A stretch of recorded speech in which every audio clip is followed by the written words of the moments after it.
Salam dan bahagia Bapak Ibu semua. Kembali dengan saya Eponika Eka Astuti, calon guru penggerak Angkatan 9, Kabupaten Kota Waringin Timur.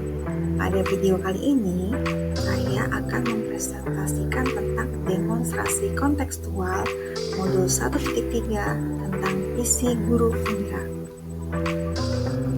Untuk merumuskan visi, diperlukan pendekatan inquiry apresiatif, yaitu mengidentifikasikan hal baik yang telah ada di sekolah dan mencari cara bagaimana hal tersebut dapat dipertahankan dan memunculkan strategi untuk mewujudkan perubahan ke arah yang lebih baik.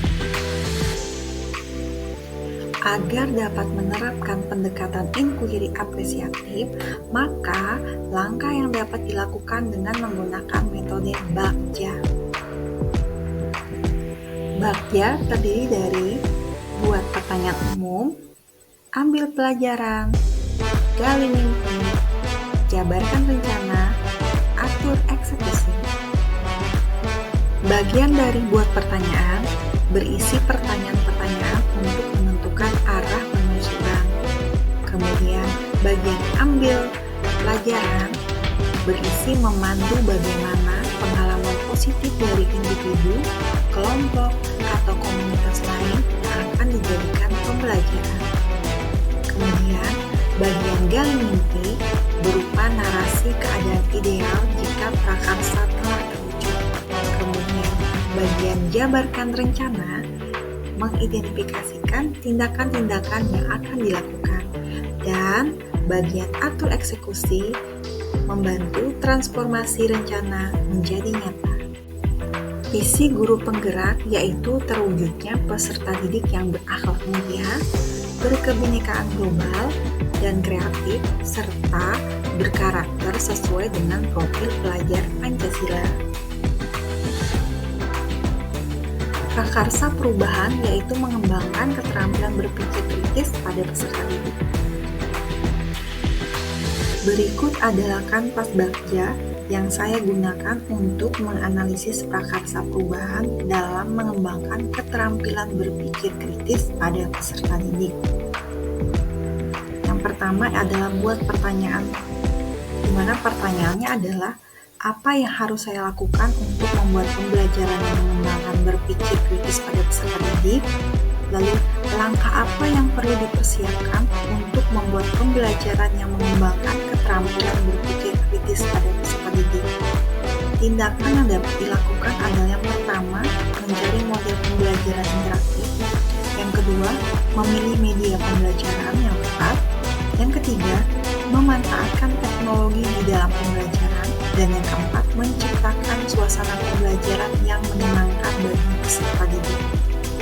Tahapan Bagja yang kedua adalah ambil pelajaran, di mana di sini saya membuat pertanyaan.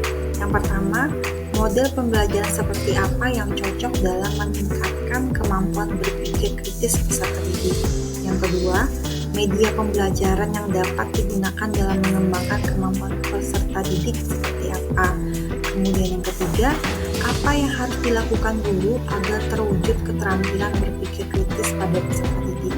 Kemudian tindakan untuk menjawab pertanyaannya adalah yang pertama, model pembelajaran yang digunakan adalah model Problem Based Learning atau PBL. Yang kedua, media yang digunakan adalah media visual atau audio visual.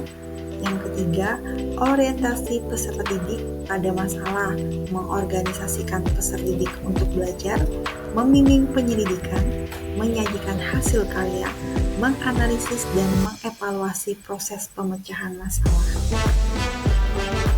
Tahap yang ketiga adalah gali mimpi. Kebiasaan positif yang bagaimana yang akan saya lakukan jika dapat mengembangkan kemampuan berpikir kritis pada peserta didik.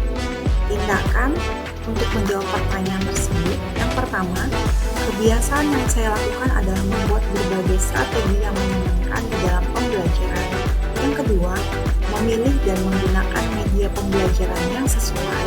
Yang ketiga, melakukan refleksi. Yang keempat, mendokumentasikan kegiatan pembelajaran. Dan yang kelima adalah melakukan pendekatan kepada peserta didik. Tahapan yang keempat adalah jabarkan rencana. Yang pertama, apa langkah sederhana yang bisa dilakukan untuk mewujudkan pembelajaran yang mengembangkan cara berpikir kritis? Yang kedua, apa saja praktik baik dalam mewujudkan pembelajaran yang mengembangkan berpikir kritis? Kemudian yang ketiga, apa target dalam mewujudkan pembelajaran yang mengembangkan berpikir kritis di dalam kelas? Kemudian tindakan atau penyelidikan yang digunakan untuk atau yang dilakukan untuk menjawab pertanyaannya adalah yang pertama, memilih model dan strategi pembelajaran yang tepat. Yang kedua, memotivasi peserta didik dengan menggunakan media pembelajaran yang sesuai dan menarik. Yang ketiga, memahami kebutuhan tiap-tiap peserta didik sehingga murid dapat mengembangkan minat, bakat, dan potensinya, serta menciptakan pembelajaran yang bermakna. Dan tahap yang kelima adalah atur eksekusi. Sini, siapa yang mengarahkan dan memantau saya dalam mewujudkan pembelajaran yang mengembangkan kemampuan berpikir kritis pada peserta didik? Lalu bagaimana cara mengembangkan kemampuan berpikir kritis peserta didik di kelas dapat terlaksana dengan baik? Tindakan atau penyelidikan yang perlu dilakukan untuk menjawab pertanyaan itu adalah yang pertama, meminta saran dan masukan dari kepala sekolah dan rekan sejawat dalam menyusun program pembelajaran yang menyenangkan bagi peserta didik. Yang kedua, yang harus dilakukan dalam mengembangkan kemampuan berpikir kritis peserta didik di kelas adalah membiasakan pembiasaan positif, melakukan pembelajaran yang berpihak pada murid, memahami karakteristik peserta didik, kemudian menggunakan strategi dan model pembelajaran yang sesuai dengan karakteristik peserta didik dan melakukan refleksi. Terima kasih sudah menonton. Tetaplah menjadi guru yang tergerak, bergerak, dan menggerakkan.